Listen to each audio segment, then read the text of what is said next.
والسلام عليكم العشران. وما غنهضر لا على وسخ، لا على نقق، لا على زيت، لا على حتى حاجه. غنهضر على هاد الهنود هادو، كلشي عندهم كيتقلق، كلشي صالح للقلي، غير خشيف هذيك العجينه العجيبه ولوح في المقله يتقلق.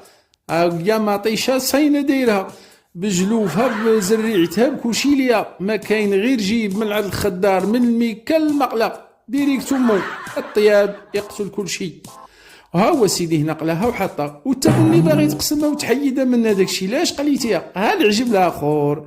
وعمركم شفتوا الورد مقلي؟ ها انتم عاد تشوفوه، هذا راه ماشي باغي يهديه، هذا راه باغي يقليه. كي سمعتي، ها انتم ها العجينه العجيبه لوح في المقله يتقلق. بغيت نسول هاد الماكله ديال الدور كيفاش غتجي، خاصنا نجربوها، وجربوها وقولوا لي كي جاكم الورد مقلي. لا كيبان مقرمل وزين. صافي هذه طريقه جديده باش نوليو نهديو الورد. ايوا سيدي بالصحه والراحه.